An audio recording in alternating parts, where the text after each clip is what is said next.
kepala aku. Back when we were still changing for the better. One thing was enough. For me, it was enough. To live. A few moments later. Oke, sebelumnya perkenalkan, nama saya Muhammad Reza Rahman, saya dari Fakultas Kedokteran ITB University. Nah, sebelumnya boleh dokter memperkenalkan diri. Perkenalkan, nama saya Dr. Faris Satya. Saya di sini sebagai kepala informasi IGD. Terus bekerja di Bayangkara itu sejak tahun 2000 sampai sekarang. Saya selalu di IGD. Selalu di IGD ya? Jadi udah berapa tahun? Cuma 6 tahun ya, 4 tahun. Oke. Berarti banyak nih pengalamannya ya. Oke, kita langsung aja ke pertanyaan yang pertama Pak. Boleh dong diceritain pengalaman dan tantangannya menjadi dokter di daerah dong? Di daerah sebenarnya mungkin kalau Banjarmasin itu termasuk kota sebenarnya, kalau kita kota besar di sini mungkin daerah untuk ketika kita di bagian Kalimantannya, daerah bagi Jawa gitu. Cuman kalau kita sih main kota besar di sini.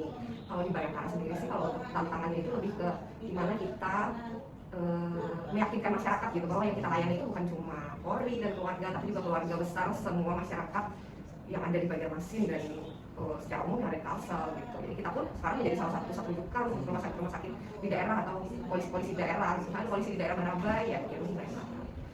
Berarti sebenarnya tetap fokus ke polisi, cuman nggak cuman polisi yang ditangani ya? Oke, siap. Lanjut ke pertanyaan berikutnya. Perspektif atau pandangan dokter nih tentang kesehatan masyarakat, terutama masyarakat Kalimantan Selatan. Kalau masyarakat kami sebenarnya 50-50 ya, kalau kayak 50% sudah sadar akan kesehatan, 50%-nya masih karena kita ini bisa dibilang masih sedikit terbelakang dibanding kota besar. Jadi mereka masih sebagian besar mistis atau pengobatan itu masih mendarah daging gitu. Jadi bahkan kadang dokter itu menjadi pilihan kedua atau rumah sakit menjadi pilihan kedua setelah mereka pijat atau ke dukun mana atau di apa itu namanya bukti darah kalau kita orang Banjar mungkin masih itu gitu. Tapi tidak semua, aku bisa mungkin persentase tidak bisa diukur, cuman sebagian besar ada seperti itu yang di wilayah yang sudah bagus ekonomi, sudah bagus pendidikan dan lain-lain sih sadar kesehatan secara penuh.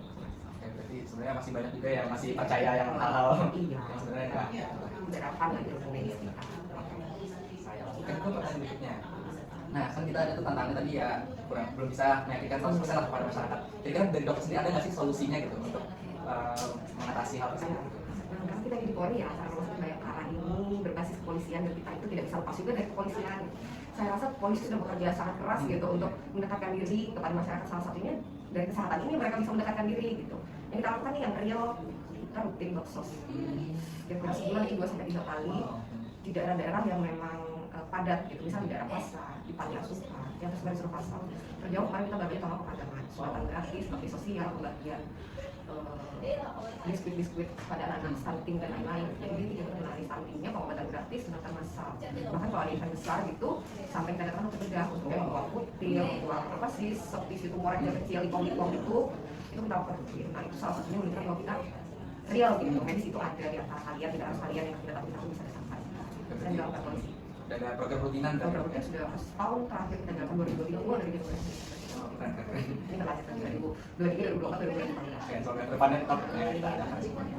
Nah, mungkin langsung aja ke pertanyaan terakhir tuh ya. Apakah ada saran nih untuk mahasiswa kedokteran yang saat ini lagi menempuh termasuk saya sendiri? Karena saya sih kalian harus apa ya, paham gitu gimana sistem kita, karena berubah terus kan dari tahun ke tahun itu, dari kita askes dan juga BPJS, sekarang juga dari banyak asuransi lainnya. Saya harap sih kalian yang baru lulus itu bisa melakukannya terhadap teknologi tapi juga terhadap sistem kita yang baru. Karena kebanyakan mahasiswa kedokteran kita fresh graduate itu luar biasa ilmu akademiknya ya, maksudnya ilmu medis, akademik dan lain-lain, tetapi mereka belum paham sih bagaimana sih kerja kita BPJS, gimana sih kinerja asuransi lainnya, atau gimana sih apa sih jasa raja di lapangan. Saya rasa sih lebih ke ilmu lapangannya.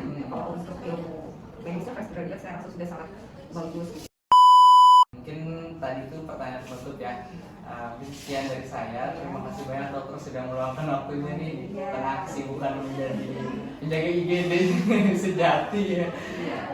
Mungkin sekian dari saya. Terima kasih dokter. Sok petantang petenteng, giliran ditantang kayak sayur lewat.